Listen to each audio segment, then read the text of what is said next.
Hello everyone, like, subscribe and hit that notification bell for daily contents. Yes people, so we're going to be talking about the preview to the Newcastle game, which is tomorrow. It's going to be a midweek game, and what's next for Liverpool in the transfer market as well.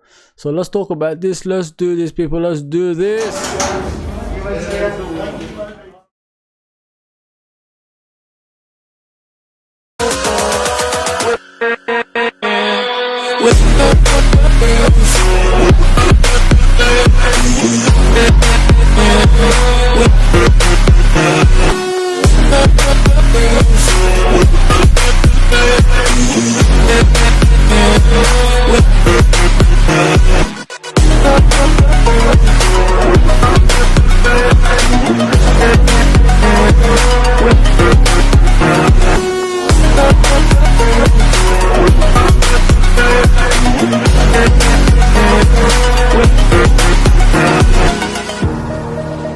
Yes people, welcome to LFC Red Forever channel. So today we're going to be speaking about Newcastle and Liverpool, Newcastle, whichever way you want to go about it. It's going to be at Anfield, 2 games in a row at Anfield. I think we're going to have 2 away games right after that as well, and Jurgen Klopp's press conference. So we're going to start with Jurgen Klopp's press conference. He said about obviously the game and what's next for Liverpool in the transfer market. He hasn't given a lot away, but they're still looking for a midfielder, and he said the midfielders they have contacted those clubs, and those clubs have said, like, if we haven't got anyone in place, it's going to be impossible for us to sign them as well, because you know they've already prepared for the season, and the transfer window is going to be closed in a couple of days time. So the preparation for like new signings is not going to be like that quickly if we're going to get a player from these clubs. I've already said my piece. I think Ruben Neves is the one, because of his technical ability. He's keeping the ball possession, and you know, like he's regain of the ball, and you know, off the ball what he does as well, passing long range. I could only imagine, you know, him and Thiago and Fabinho just dominating that midfield. Please, like I said in the previous stream, I don't want to discredit the other players like Henderson and Milner's, you know, and other and navigators. But you know, if you have that type of midfield on the pitch, it is frightening in my opinion. And I really hope, because he gave a clear indication, Ruben Neves that is, after the Wolverhampton game over the weekend against Newcastle, that he misses Champions League football, and he was surprised he's actually still at Wolverhampton this period of the season as well. As everybody can see as well, they gave him the captain's armband, and you know, they want him to stay at Wolves, but he has like a more ambitions to compete in a big stage, and he's at the right age now to, you know, do that. 25 years old is very young in my opinion. He has another 8 years ahead of him at the top if he stays with the top team. And why not Liverpool Football Club, if you know what I mean? So yeah, Klopp didn't give a clear indication of what players he's chasing, but there's still a couple of days to go for Liverpool to sign a player. I still have hope. Our fans are in uproar, they're upset about what he said, but who do you support, Klopp or, you know, or other teams? You know, rival fans are rubbing their hands because Liverpool fans are turning on Klopp, and that's a dangerous game. And what Klopp said, if our club turns into toxic, the door is wide open and I'm going to be leaving. So our fans need to be careful how they go on about things. Share your frustrations and move on. Don't stay with it. So we'll move on to the Newcastle preview. As everybody can see, Saint-Maximin and Bruno out. I don't believe they're both out. Maybe Saint-Maximin because of his hamstring injury he had against Wolverhampton. He did come off with that. That's a few more weeks out, I believe. But if he's a quick recoverer, then if they're going to rush him back and make that hamstring even worse, it's up to them, innit? He might play. Bruno is a little niggle apparently in his leg, but I've heard this before and the player played. So this to me, these 2 players are the most important Newcastle players, and if they don't play, Liverpool will be clear winners in my opinion. But even if they play, I think we're still going to win that game by 3 goals to 1 or 3-0 in my opinion. So yeah, so listen, at the end of the day, if these two don't play, it's going to be less difficult, if you know what I mean, people. So this is the fixtures for Liverpool during the season so far. Fulham away 2-2, That game we had the opportunities, but our defensive side wasn't that great as I remember, and Fulham deserved a 2-2. Crystal Palace, we deserved to win that game, but they got the first goal, and obviously Darwin Núñez got sent off. The issue Liverpool have at the moment is when they concede first, it's hard to recover, and we've gone back to the 90s and early noughties when we struggle with things like that. And then everybody knows Manchester United 2, Liverpool 1. The Mancs deserve to win that game. I'm not here to discredit their performance. They run more than us. They look more hungry than us. I can't believe I'm saying that, especially with the players they got who don't give 100%. All of a sudden, one game they turn up, you know what I mean, and we don't turn up, and they deserve their win. And then you got the 9-0 against Bournemouth, who their manager got sacked this morning.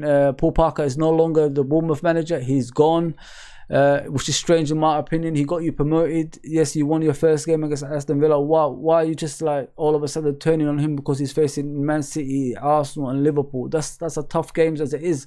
Not many teams in world football can win those games. You know what I mean? You're not in power with these teams. So give the guy time. He got you promoted. He got you back to the Premier League, and he gave you the chance to brag again, if you know what I mean, and earn the big bucks.